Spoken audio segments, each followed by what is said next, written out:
এখানে ও সাইজের ম্যাঙ্গো লইছি, দেখুন ও সাইজটা লইছি। একবার আমি দই লিছি, এটা পরিষ্কার করে লিছি, এখন আবার জল দিয়ে পরিষ্কার করে নিলাম। ওইটা প্রত্যেক ছুটাইলে দেখুন পুরা গাছের আম তাজা তাজা। দেখুন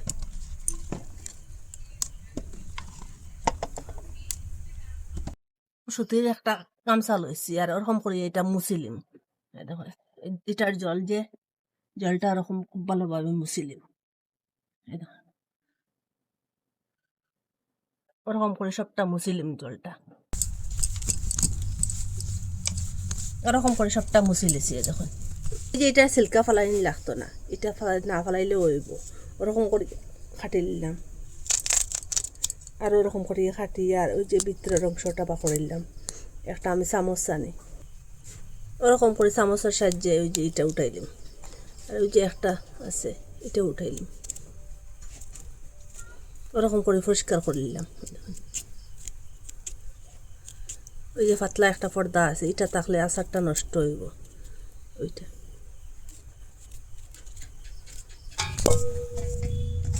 ওরকম করে সবটা কাটিয়ে লিছি। এই দেখুন এখন এইটার মধ্যে এখন লবণ দিয়া দিম, চামচ দিয়ে 1 চামচ লবণ দিয়া দিলাম আর 1 চামচ হলুদ গুঁড়া দিয়া দিলাম। এইটা রাত্রে খাটিয়া রাখবার চেষ্টা করবা, পুরো রাত্রে এইটার থেকে জল বাড়িব। এখন সবটা মিশে ওরকম করবা। জলটা পরিষ্কার করেছি, লবণ দেওয়ার সাথে সাথে কিরকম এটার থেকে জল বাড়ে। পুরো রাত্রে রাখলে জলটা বাড়ে। এখন ডাকিয়া পুরো রাত্রে লাগিয়ে রাখি দিলাম, আবার ফিরে আসছি সকালে। পুরো রাত্রে রাখলাম, সকাল সকাল ফিরে আসছি বন্ধুরা। এখন আমি দেখাই কীরকম এটা হয়েছে, এটার থেকে কতটুকু জল বাড়ে দেখি।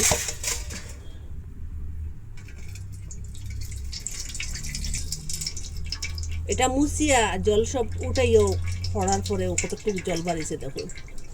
এখানে একটা সুতির গামছা দিলাম, গামছার উপরে সেম ও বাপে করে রাখবো সবটা।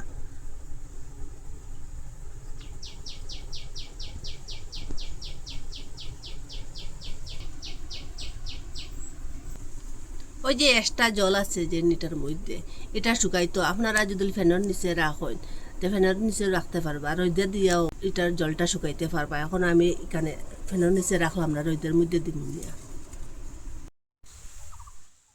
এখানে রোদের মধ্যে রাখলাম। 2.5 ঘন্টা হয়েছে এটা রোদের মধ্যে দিয়েছিলাম। ওই দেখুন ওরকম করে শুকাইছে। ওই যে এটা এক্সট্রা জল যেটা এটা শুকাই গেছে গিয়া। এখন জলটা এরকম করলে আর বাড়িতে নয়। দেখুন এখানে 3 চামচ ধনিয়া দিয়েছিলাম আর যে শুকনো মরিচ কয়টা দিয়েছিলাম। এটা একটু বাজার পরে, এটা একটু শক্ত, এটা আগে বাজিয়েছি।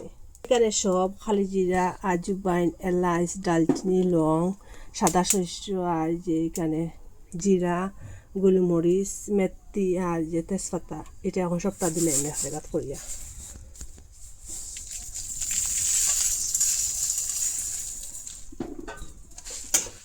এটা একটু সেন্ট বাড়ানোর পরে গ্যাসটা অফ করে দিলেন, এটা অতটা বাজিতাম না।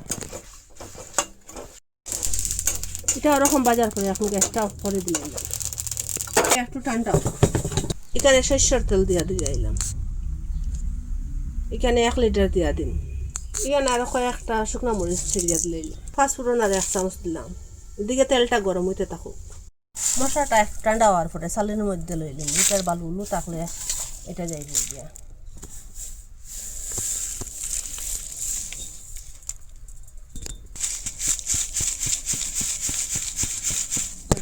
যেটা এক্সট্রা গুঁড়া উড়া বালু উলু থাকলো সবটা মিক্সচারের মধ্যে লইয়া কুটি নিলাম। এখানে আনা বাজিয়া লাল শস্য আর 1 চামচের মতো দিলাম। এটা কাঁচা কাঁচা দিছিল লাল শস্যটা। তেলটা গরম হয়ে গেছে দুয়াবারের। এখন আমি গ্যাসটা বন্ধ করে দিলাম। তেলটা এখন ঠান্ডা হোক একটু। মশলাটা কুটি লিছি আর ওরকম এখন গামলার মধ্যে রাখি দিলাম সবটা। আগে আমের মধ্যে লবণ দেওয়া আছে, এখন একটু লবণটা বুঝিয়ে দিবা। এখানে স্বাদ মতো লবণ দিয়ে দিলাম মশলার মধ্যে, আর 1 চামচ চিনি দিয়ে দিলাম। এখন এটা মিশাই দিলাম সবটা। আপনারা যদি মিষ্টি খাইন তো চিনি দিয়ে দিবা। এখান থেকে তেল লইলাম, এখানে এখন বেশ লইতাম না তেলটা, এটা শুকনা করিয়া মশলাটা মিশাই এখানে 1 চামচ লইছি বড় চামচ দিয়া আর অর্ধেক চামচ লইলে দিব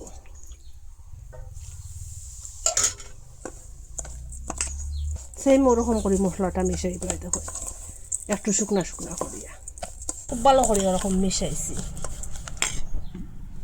আর ওরকম কাছে একটা ডিবা লইলাম এই দেখো একটু বড় সাইজের লইলাম 1 কেজির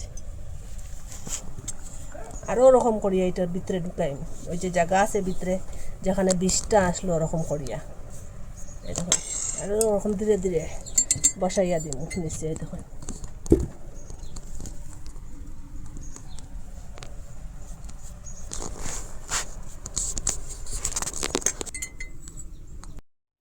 তেলটা পুরো ঠান্ডা হওয়ার পরে ঢুকাইবা আর নাইলে গরম গরম ঢুকাইলে কাঁচের যে ডিবাটা ফাটি যেতে পারে ওরকম করে এখন আমি তেলটা দিলাম ওরকম সবটা আম ভরে দিছি এটার মধ্যে সব আম ওরকম করে ভরার পরে এখন তেল দিয়ে দিলাম উপর থেকে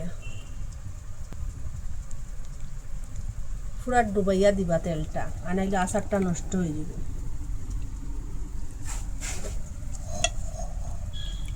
ওরকম আম দিয়ে যদি আচার বানানো যায় খুব স্বাদ আর পুরা বছর জুড়িয়ে রাখতে পারবা আর ওরকম পুরা তেল দিয়ে ডুবাইয়া রাখবা কত তো আমের আচার খাইছ ওরকম একদিন বানাইয়া খাইবা কেমন হয়েছে কমেন্টের মধ্যে নিশ্চয় জানাইবা আমি তো কথা দিছি সব আচার দেখাইয়ে দিব আচারটা কত কিছুর আচার খাইছ আপনারা কমেন্টের মধ্যে নিশ্চয় জানাইবা এরকম যদি 1 পিস লইন রুটির সাথেও খাইতে পারবা ভাতের সাথেও খাইতে পারবা আর আপনারা কই দেখি দেখরা ভালো লাগলে লাইক কমেন্ট শেয়ার সাবস্ক্রাইব করবা আর আজকের ভিডিও এখানে শেষ নতুন একটা ভিডিও নিয়ে ফিরে আসবো বন্ধুরা আর মাঝে মধ্যে রোদের মধ্যে দিবা দেখবা আচারটা নষ্ট হইতো না আর নর্মাল ফ্রিজের মধ্যে রাখিয়া খাইতে পারবা আর ওরকম ঢাকনা লাগাইয়া রাখি খুব টাইট করিয়া যে সময় আচারটা বা করিয়া খাইবা আঙ্গুল দিয়া বা 2 চামচ দিয়ে